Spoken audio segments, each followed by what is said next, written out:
Gilang Ramadan merupakan salah satu drummer terbaik Indonesia. Musisi kelahiran Bandung 30 Mei 1963 ini merupakan putra dari sastrawan Ramadan Kartahadimaja. Gilang sempat belajar biola dan piano sebelum fokus pada alat musik perkusi drum. Dalam perjalanan sebagai musisi, Gilang juga sempat bermain bersama sejumlah grup dengan aliran musik berbeda. Gilang!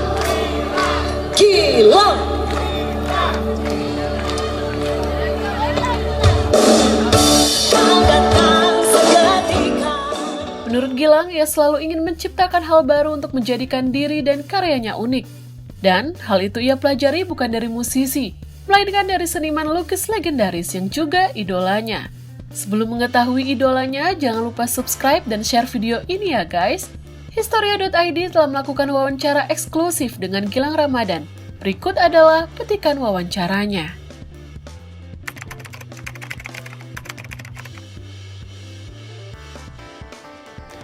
Tokoh idola saya ada seseorang yang memang dekat dengan orang tua saya, terutama dengan ayah saya almarhum, yaitu pelukis yang sangat dikenal di Indonesia, mungkin di dunia, yaitu Affandi. Affandi lahir di Cirebon pada 1907 dan wafat pada 23 Mei 1990. Ia dikenal sebagai pelukis beraliran ekspresionisme. Setelah Indonesia merdeka, Affandi ke Yogyakarta dan mendirikan Seniman Masyarakat yang akhirnya bergabung dengan Seniman Indonesia Muda. Setahun berikutnya, ia bersama Hendra Gunawan mendirikan Pelukis Rakyat. Salah satu lukisan karya Affandi yang dihargai luar biasa tinggi adalah Kolosseum Roma, yang terjual 3,22 juta dolar Hong Kong atau sekitar 6 miliar rupiah dengan kurs saat ini. Saya mengenal beliau dari saya kecil.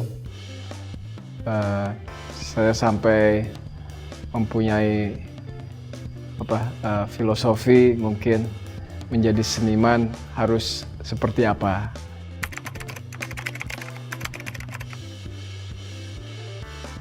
Sosok Affandi yang saya kenal tentunya baik, ramah, dan konsisten untuk menjadi pelukis yang piawai.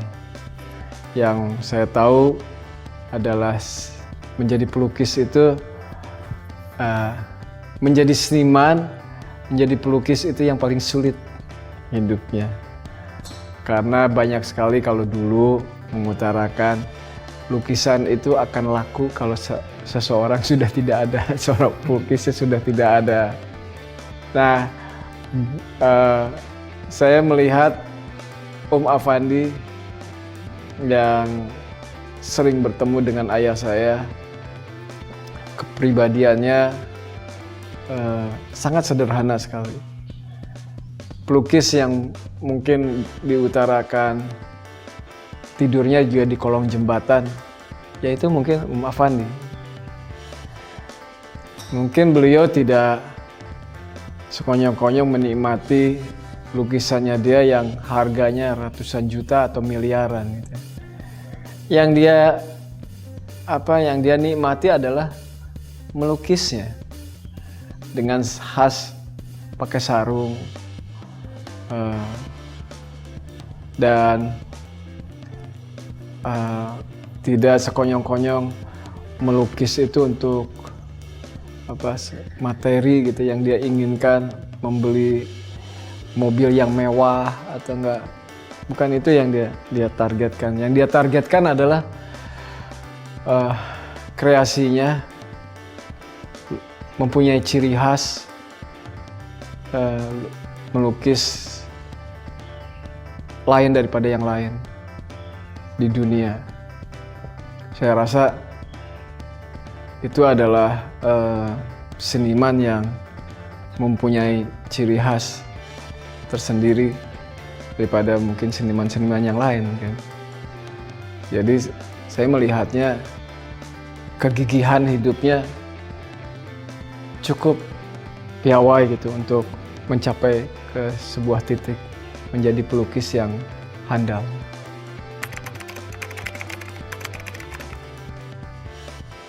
Saya melihat Om Afandi dari kecil, sering ngobrol dengan Tante Kartika juga, anaknya.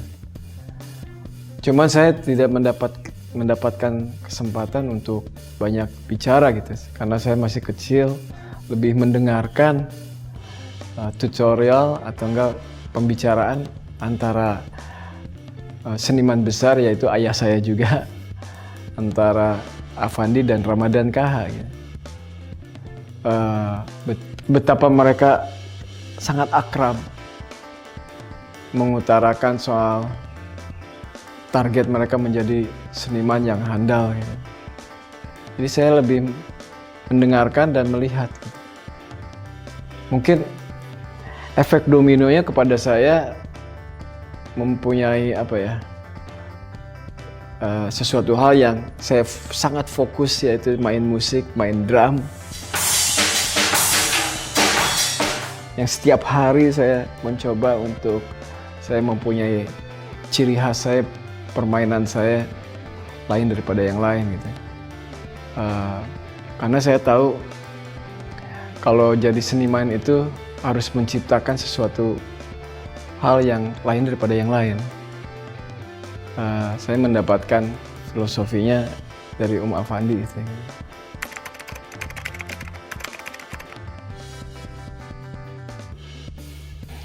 Ya mungkin Om Afandi pada saat itu saya melihat Om Afandi kan orang-orang melukis pakai kuas segala macam. Mungkin Om Afandi ada titik frustrate mungkin ya. Dia ingin melukis mempunyai ciri khas tersendiri yang akhirnya mungkin dia melemparkan kuasnya akhirnya pakai tangannya,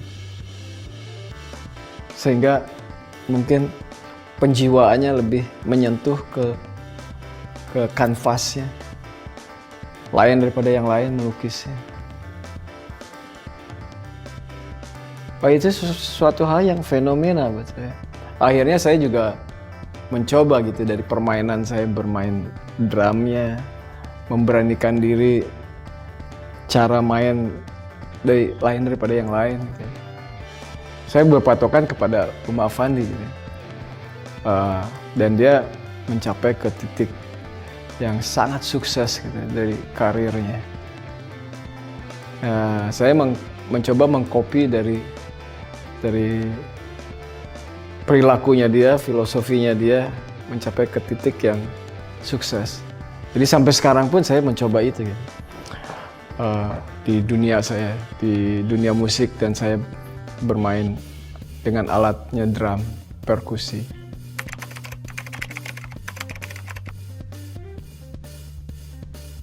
Saya rasa konsisten, jangan menyerah. Kalau ditanya, saya udah sekian puluh tahun, udah 20 tahun melakukan ini tapi belum berhasil. Ya mungkin tahun ke-21-nya mungkin akan berhasil. Mungkin. Saya melihatnya juga Om Afandi tidak sukses. Bahkan Om Afandi itu tidak merasakan mungkin kesuksesannya dia. Lukisannya dihargai sampai ratusan juta, miliaran. Dengan harga yang sebegitu tingginya. Tidak mentargetkan untuk tidak menghargai lukisannya dia. Banyak pelukis yang menghargai lukisannya dengan harga yang sangat tinggi, itu dari dirinya. Om Afandi nggak pernah mencetuskan harganya 500 juta. Nggak pernah. Orang lain yang menghargai. Dan kesuksesannya dia itu konsisten. Entah dia tidak menargetkan dengan waktu yang memang dia harus targetkan, di titik mana dia harus berhenti gitu. Enggak, dia terus saja.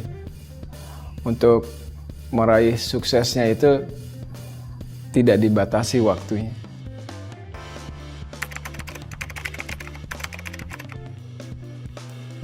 Ya, kalau untuk anak-anak, terlebih dahulu untuk anak-anak, kejarlah cita-citamu dan jangan cepat ingin sukses. Dan kesuksesan itu bukan hanya dengan materi, tapi memang mungkin kalau kita sebutnya uang itu memang kita perlu, tapi target kesuksesan itu dinilainya bukan saja dari uang. Mungkin bermanfaat bagi banyak orang gitu ya. Itu cukup penting juga. Dan gigihlah untuk mencapai ke titik yang sukses. Jangan menyerah, pasti akan sukses.